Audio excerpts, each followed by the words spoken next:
Hello friends, welcome to our ECG channel, and today we have a patient, Mr. Ved Prakash, and he is basically from agriculture field and at very senior designation in Delhi Ministry of Agriculture। और ये हमारे पास आए थे अपनी year issue को लेके और hearing issue को लेके।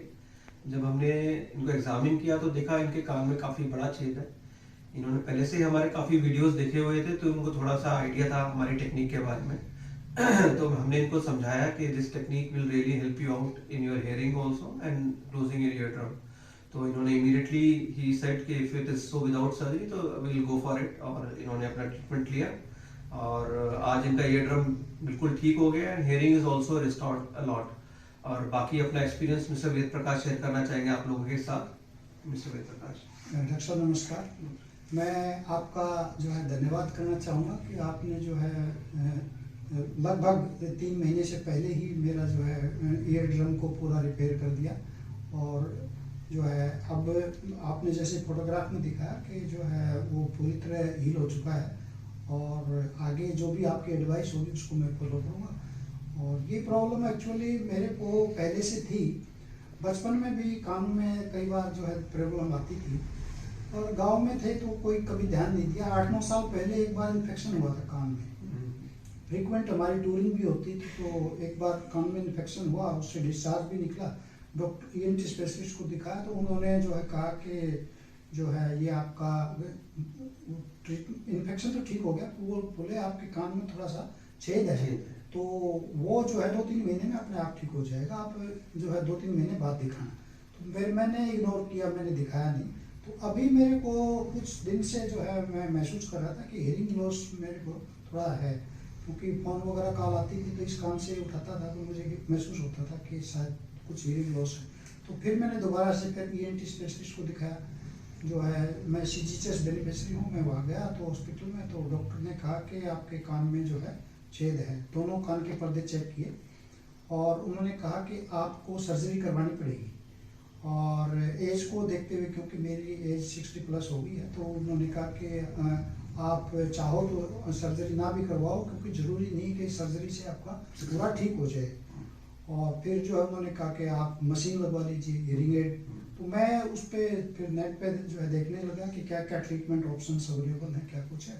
फिर लकीली आपका एक मुझे जो है वीडियो मिला, किसी का पेशेंट का ही टेस्टिमोनियल था, तो मैंने देखे तो उनसे मुझे पता चला कि ECNG टेक्निक जो है, जिसमें आपने जो है परफेक्शन जो है हासिल कर रखी है, उसके बारे में मुझे पता चला। तो मुझे कॉन्फिडेंस हुआ, मैंने आपसे फ़ोन पे कॉन्टेक्ट किया।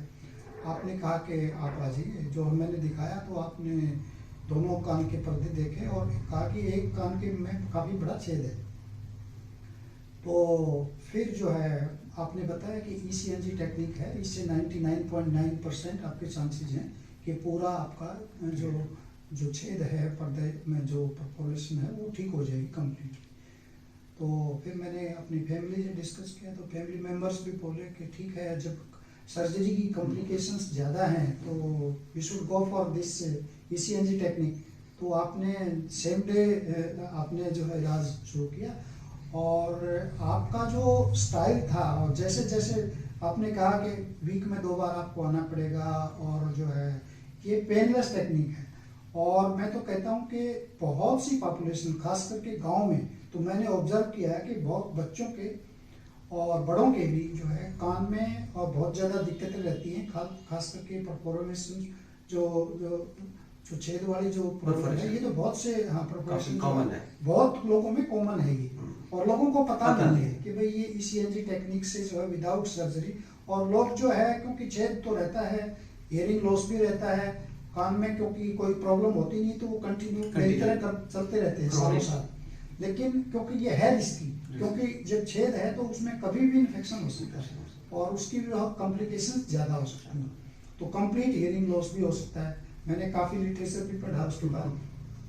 तो मुझे तो मैं I am very much satisfied with your treatment. और जो जैसे जैसे आपने बताया मैंने वैसे किया। आपने कहा कि आपको जो है प्रोटीन इंटेक बढ़ाना है, मैंने अपनी डाइट में प्रोटीन इंटेक बढ़ाया। और आप हमेशा जो है परफेक्टली जो है कान के पर्दे को चेक करते थे, फोटोग्राफ लेते थे, मेरे से शेयर करते थे। उससे क्या होता है कि पेशेंट का कॉन्फिडेंस लेवल बहुत बढ़ता है। और जब पॉजिटिव थिंकिंग माइंड में रहती है और आपका डाइट और ये सब चीजें परफेक्टली हो जाती हैं तो ट्रीटमेंट भी बड़ा अच्छा चलता है। तो मेरा तो बहुत ही अच्छा एक्सपीरियंस रहा। मैं तो और लोगों को भी चाहूँगा कि जो है, क्योंकि इस टेक्निक में मैंने काफ़ी हॉस्पिटल्स में वैसे भी पता किया और ये भी जो है मैंने जानने की कोशिश की कि whether it is a proper procedure और well proof procedure and is there any risk in this procedure और नॉट। डॉक्टर से भी डिस्कस किया तो जो है बहुत ही कम डॉक्टर हैं जो इस टेक्निक में परफेक्ट हैं और इसको फॉलो करना चाहते हैं। तो मैं तो ऑनेस्टली जो है बता रहा हूँ आपको, और ये मेरा फीडबैक जो है मान लीजिए आपको भी, और जो लोग जो सुनने वाले देखने वाले हैं उनको भी मैं जो ये कहूँगा कि जो है आपके हाथ में परफेक्शन है और इस टेक्निक में आप जो है एक तरह से जो है पेशेंट को फुल सेटिस्फेक्शन देते हैं। और आपका जो अप्रोच है पेशेंट से डील करने का, क्योंकि परफेक्ट जो 3 महीने में मैंने देखा कि मेरे से ज्यादा जवान लोग आपके पास आए। कोई चेन्नई से भी मिला, एक पेशेंट मेरे को, उससे मैंने डिस्कस किया। एक पेशेंट मेरे को पंजाब से मिला है, एक जो है मेरे को कानपुर से एक लेडी मिली और एक महाराष्ट्र से जो है मेरे को मिला और दिल्ली से तो जो है एक हरियाणा से मेरे जो है गांव के पास का ही मिला मुझे, जो कि फौज में भर्ती होना चाह रहा था। और उसका जो मैंने डिटेल उससे डिस्कशन किया तो उसने बताया कि उसने पहले सर्जरी करवाई थी और वो सर्जरी कामयाब नहीं हुई। तो उसके बाद फिर उन्होंने जो है ये ECG टेक्निक से जो है आपने जो उसका काम किया, उसने मेरे दोनों जो है फोटोग्राफ्स और पूरा ट्रीटमेंट के फोटोग्राफ्स वगैरह मेरे से शेयर किए। उस टाइम मेरा जो है कोई 1 या 2 हफ्ता जो है हुआ था, तभी मुझे वो पेशेंट मिला था। और बड़ा ही है जिसमें केवल एक ही बात है कि पेशेंट को भी उतना ही रेस्पॉन्सिबिलिटी रेगुलर रहना पड़ेगा, तभी जो है आप परफेक्टली जो है आपका जो वो ये। आई थिंक सुवीर प्रकाश ये खुद बहुत एजुकेटेड, हाईली रिस्पेक्टेबल जॉब में है और उन्होंने अच्छे से समझाया है आई थिंक पेशेंट्स को जितनी भी क्वेरीज हैं एंड ऑल।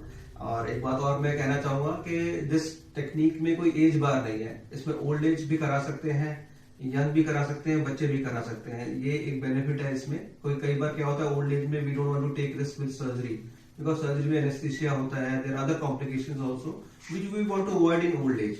ये क्यों रिस्क लेना, कार्डियक इश्यूज हो सकते हैं जो भी है एंड उनके लिए तो बहुत बड़ा गुण मैं मानता हूँ कि ये है लोगों के लिए जो बेनिफिट लेते हैं। और उससे आपकी हियरिंग एड भी काफी टाइम तक बच सकती है, क्योंकि जो कान के पर्दे की वजह से जो हियरिंग लॉस है वो तो हम आपका बिल्कुल ठीक कर देते हैं। तो उससे क्या होता है कि आपका जो ईयर की हियरिंग पावर है वो और कुछ सालों तक बढ़ जाती है जी। जब तक आपका जो सेंसरी न्यूरल हियरिंग लॉस, नस की वजह से हियरिंग लॉस आता है कुछ टाइम के बाद, उसको तो वो स्लो हो जाता है उससे। तो इसलिए भी बहुत बेनिफिट हो जाता है जब आपका पर्दा ठीक हो जाता है। लॉन्गेटिविटी ऑफ ईयर जो बोलते हैं वो बढ़ जाती है ना। और बाकी आपने बहुत अच्छा मैसेज दिया है लोगों को। आई थिंक लोग सुनेंगे एंड जरूर जानेंगे और अप्रिशिएट करेंगे आपकी बातों को भी। एंड बाकी हम अपना काम करते रहेंगे एज यूजुअल, आपका आशीर्वाद रहेगा। तो बहुत बहुत जो है धन्यवाद डॉक्टर साहब। और मैं जो है पेशेंट जो है मैं चाहूँगा कि जो है ज़्यादा से ज़्यादा लोग जो इस टेक्निक का फायदा उठाएं, क्योंकि आपके हाथ में जो परफेक्शन है वो रेयरली किसी डॉक्टर के हाथ में जो परफेक्शन ऐसा मिलता है और ये बहुत ही अच्छी टेक्निक है, मैं तो ये कहूँगा। धन्यवाद। एंड हम चाहते हैं कि डेफिनेटली ये टेक्निक जितने दूर तक पहुंचे और जितना हम फायदा दे सकें इस टेक्निक को उतना लेना चाहेंगे। एंड बाकी जिसको जो भी क्वेरीज हो वो आप हमारे को व्हाट्सएप पे कांटेक्ट कर सकता है या यूट्यूब पे मैसेज करके थोड़ी बहुत जानकारी ले सकते हैं। और ज्यादा जानकारी के लिए आप ऑनलाइन कंसल्टेशन दूर बैठे तो ऑनलाइन कंसल्टेशन भी ले सकते हैं, है ना। धन्यवाद, थैंक यू।